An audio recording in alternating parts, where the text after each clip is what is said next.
राधे राधे दोस्तों, आज हम सुनेंगे भाद्रपद मास की कथा अध्याय 4।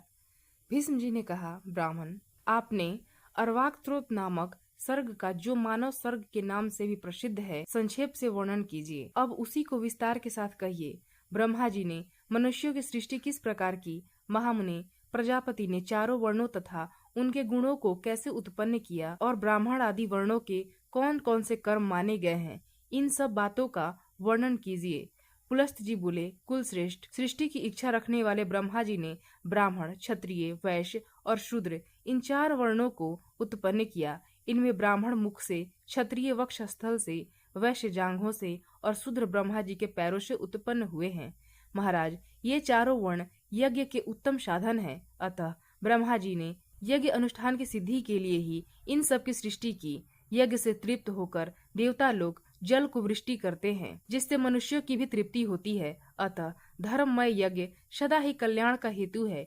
जो लोग सदा अपने वर्णोचित कर्म में लगे रहते हैं, जिन्होंने धर्म विरुद्ध आचरणों का परित्याग कर दिया है तथा जो सन्मार्ग पर चलने वाले हैं, वे श्रेष्ठ मनुष्य ही यज्ञ का यथावत अनुष्ठान करते हैं। राजन, यज्ञ के द्वारा मनुष्य इस मानव देह के त्याग के पश्चात स्वर्ग और अपवर्ग भी प्राप्त कर सकते हैं तथा और भी जिस जिस स्थान को पाने की इच्छा हो, उसी उसी में वे जा सकते हैं। नृपश्रेष्ठ, ब्रह्मा जी के द्वारा चातुर्वर्ण व्यवस्था के अनुसार रची हुई प्रजा उत्तम श्रद्धा के साथ श्रेष्ठ आचार का पालन करने लगी।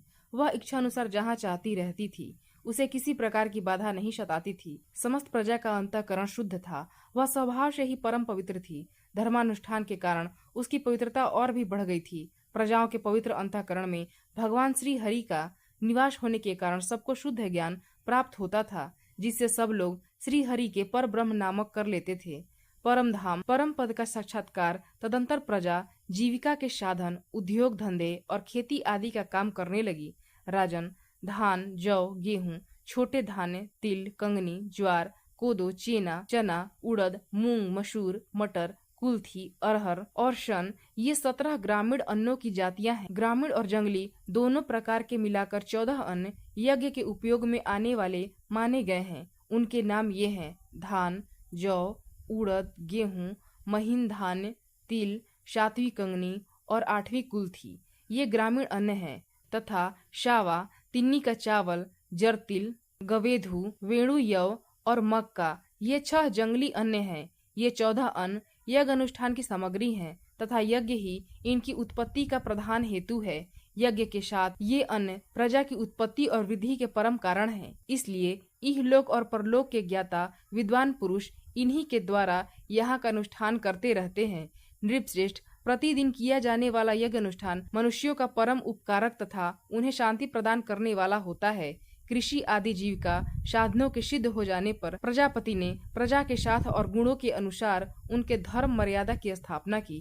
फिर वर्ण और आश्रम के पृथक पृथक धर्म निश्चित किए तथा स्वधर्म का भली भांति पालन करने वाले सभी वर्णों के लिए पुण्यमय लोकों की रचना की। योगियों को अमृत स्वरूप ब्रह्म धाम की प्राप्ति होती है, जो परम पद माना गया है। जो योगी सदा एकांत में रहकर यत्न पूर्वक ध्यान में लगे रहते हैं, उन्हें वह उत्कृष्ट पद प्राप्त होता है, जिसका ज्ञानी जन ही साक्षात्कार कर पाते हैं। तामिस्त्र, अंधतामिस्त्र, महारौरव, रौरव, घोर, असीपत्रवन, कालसूत्र और अविचिमान आदि जो नरक हैं, वे वेदों की निंदा, यज्ञों का उच्छेद तथा अपने धर्म का परित्याग करने वाले पुरुषों के साथ बताए गए हैं। ब्रह्मा जी पहले मन के संकल्प से ही बराबर प्राणियों की सृष्टि की, किंतु जब इस प्रकार उनकी सारी प्रजा अधिक न बढ़ सकी, तब उन्होंने अपने ही सदृश अन्य मानस पुत्रों को उत्पन्न किया। उनके नाम हैं भृगु, पुलह, क्रतु, अंगिरा, मरीचि, दक्ष, अत्रि और वशिष्ठ। पुराण में ये 9 ब्रह्म निश्चित किए गए हैं। इन भृगु आदि के पहले जिन सनंदन आदि पुत्रों को ब्रह्मा जी ने जन्म दिया था, उनके मन में पुत्र उत्पन्न करने की इच्छा नहीं हुई, इसलिए वे सृष्टि रचना के कार्य में नहीं फंसे।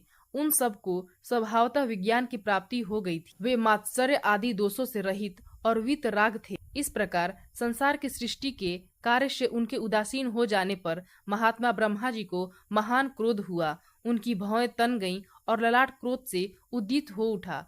इसी समय उनके ललाट से मध्याह्न कालीन सूर्य के समान तेजस्वी रुद्र प्रकट हुए। उनका आधा शरीर स्त्री का था और आधा शरीर पुरुष का। वे बड़े प्रचंड थे और उनका शरीर बड़ा विशाल था। तब ब्रह्मा जी ने उन्हें आदेश दिया कि तुम अपने शरीर के 2 भाग करो। वहां से अंतर्ध्यान हो गए। उनके ऐसा कहने पर रुद्र ने अपने शरीर के स्त्री और पुरुष रूप दोनों भागों को पृथक पृथक कर दिया और फिर पुरुष भाग को 11 रूपों में विभक्त किया। इसी प्रकार स्त्री भाग को भी अनेकों रूपों में प्रकट किया।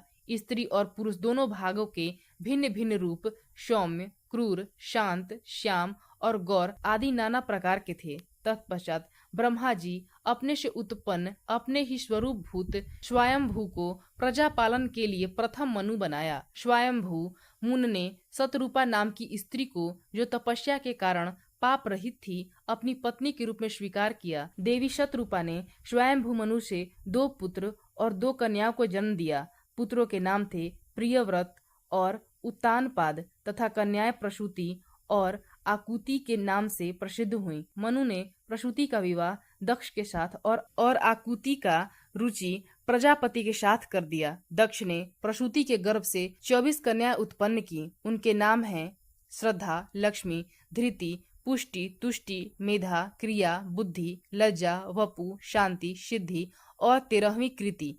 इन दक्ष कन्याओं को भगवान धर्म ने अपनी पत्नियों के रूप में ग्रहण किया। इनसे छोटी 11 कन्याएं और थीं, जो ख्याति, शति, संभूति, स्मृति, प्रीति, क्षमा, सन्नति, अनसुईया, ऊर्जा, स्वाहा और स्वधा नाम से प्रसिद्ध हुई। इन ख्याति आदि कन्याओं को क्रमशः भृगु, शिव, मरीचि, अंगीरा और मैंने तथा पुलह, क्रतु और मैंने, पुलस्त तथा पुलह, क्रतु, अत्रि, वशिष्ठ, अग्नि तथा पितरों ने ग्रहण किया। श्रद्धा ने काम, लक्ष्मी ने दर्प को, धृति ने नियम को, तुष्टि ने संतोष को और पुष्टि ने लोभ को जन्म दिया।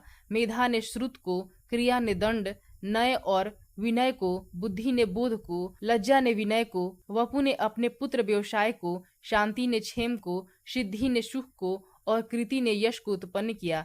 ये ही धर्म के पुत्र हैं। काम से उसकी पत्नी नंदी ने हर्ष नामक पुत्र को जन्म दिया। यह धर्म का पौत्र था। भृगु की पत्नी ख्याति ने लक्ष्मी को जन्म दिया, जो देवाधिदेव भगवान नारायण की पत्नी है। भगवान रुद्र ने दक्ष सुता सती को पत्नी रूप में ग्रहण किया, जिन्होंने अपने पिता पर खींचकर शरीर त्याग दिया। अधर्म की स्त्री का नाम हिंसा है। उससे अनृत नामक पुत्र और निकृति नाम वाली कन्या उत्पत्ति हुई। फिर उन दोनों ने भय और नरक नामक पुत्र और माया तथा वेदना नाम की कन्याओं को उत्पन्न किया। माया भय की और वेदना नरक की पत्नी हुई। उनमें से माया ने समस्त प्राणियों का संहार करने वाले मृत्यु नामक पुत्र को जन्म दिया और वेदना से, नरक के अंश से दुख की उत्पत्ति हुई। फिर मृत्यु से व्याधि, जरा, शोक, तृष्णा और क्रोध का जन्म हुआ। ये सभी अधर्म स्वरूप हैं और दुखोत्तर नाम से प्रसिद्ध हैं। इनके न कोई स्त्री हैं और न पुत्र हैं। ये सब के सब नैष्ठिक ब्रह्मचारी हैं। राजकुमार भीष्म, ये ब्रह्मा जी के रौद्र रूप हैं और ये ही संसार के नित्य प्रलय में कारण होते हैं।